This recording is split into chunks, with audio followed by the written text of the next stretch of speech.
Hi everyone, it's Niamh here and welcome to my art journaling channel. Today we're going to be creating a quick art journal page which is documenting our times. Now this is created for a cybercrop for an Australian company called Clearly, just forgot their name, and it was one of their challenges for the weekend, and this was a recipe basically you had to use. So you had to use some tissue paper, some paint, some stamping, some thread and some patterned paper, and I chose to do an art journal spread instead of a layout because I'm not really a scrapbooker these days.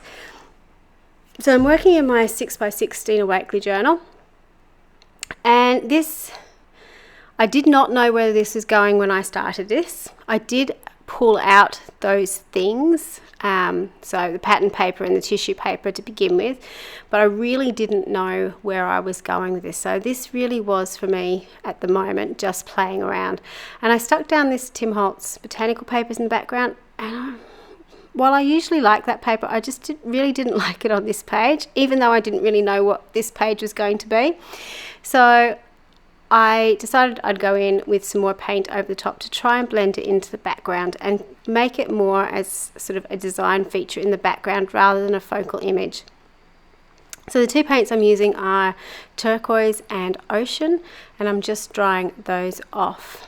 Over the top I put a stencil and just ghosted it away using a wet wipe just to rub it away. And now I'm just going in with a lighter colour, so I think that was sky and some dirty paint water mixed together, just to, you know, get rid of all the white space on my page, because why would Niamh leave white space on a page? So I've got this very monotone background with all the blues, which I quite liked, but the flowery images in the background were still sort of bugging me. I didn't really know what I was going to do. The pattern paper I chose to use was a bit cheeky because this is a pattern paper I've designed for Scrap FX.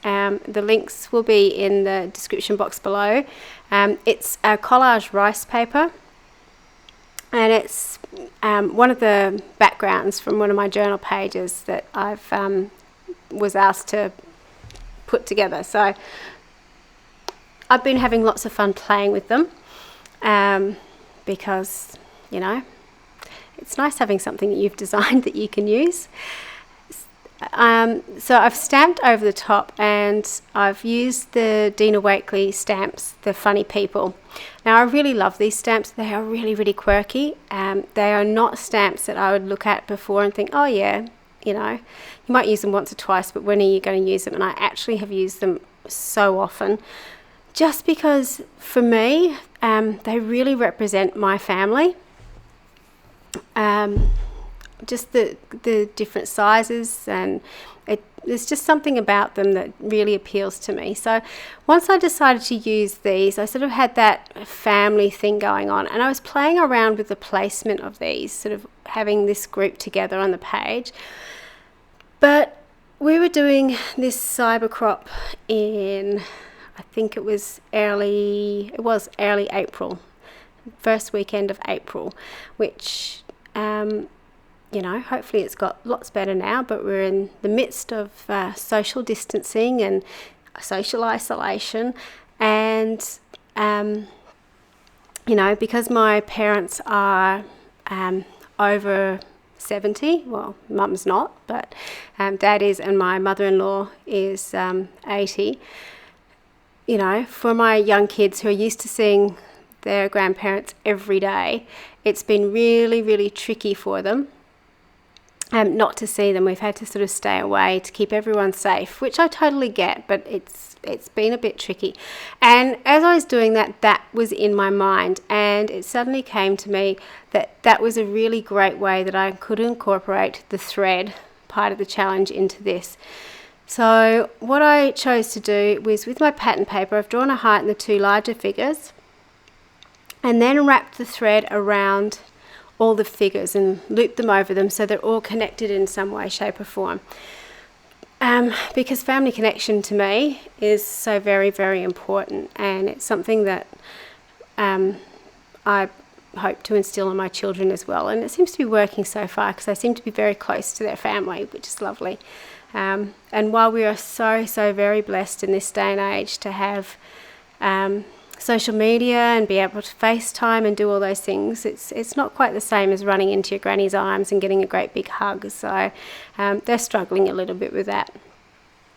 So once I'd sort of decided what I was doing with my figures, I wanted to go back into the background, and one of the other things that we had to do on this page was do some stamping. So I'm just going in with a similar coloured ink and putting some pattern in the background.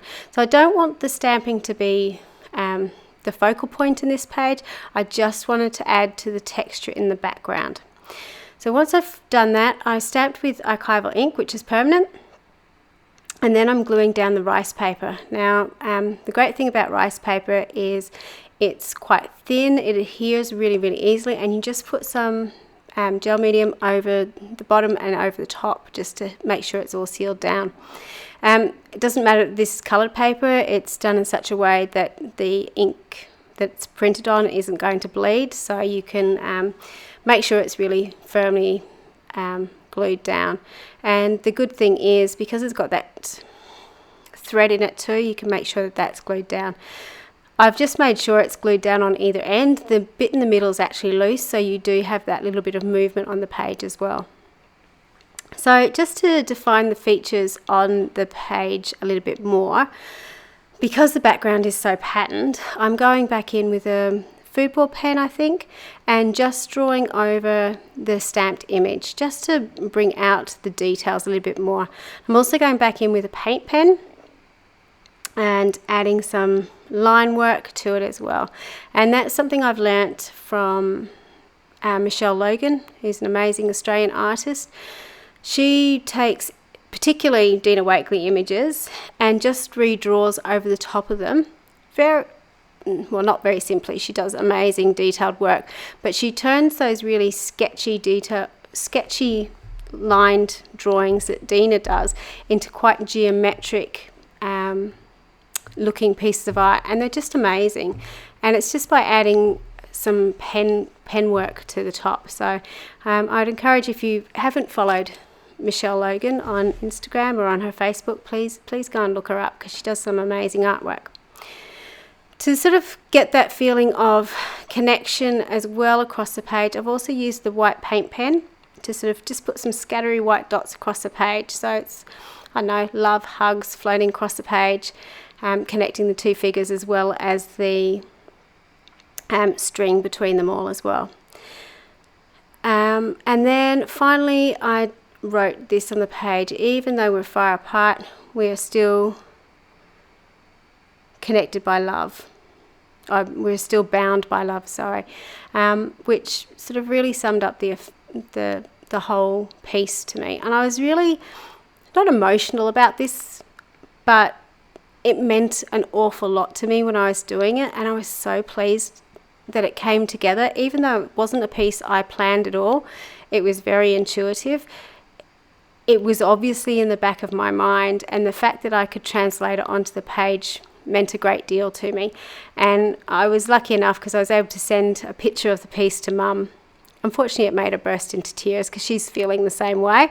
But it was nice to be able to share what we felt about what was going on through art. So I hope you've had an opportunity to do that as well, and to document your feelings about this strange time in some way, shape or form. I know for some people it may not be helpful, but for others it may well be. And it's an interesting time. It's a defining time that we'll all look back on. Hopefully some good will come out of it.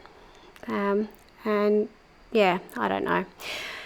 Just to pop the figures out of the page a little bit more, I've just used Stabilo oil pencil around it just to give those shadows a little bit of form on the page. So here's a close-up of the full page and how it came together. So I hope you were able to get something out of this. For a scrapbooking challenge with 5 things, it went in a completely different way than I was expecting it to go. But as I said before, it was a piece that meant a great deal to me, and I really enjoyed doing it. Thank you so much for watching, and until next time, bye for now.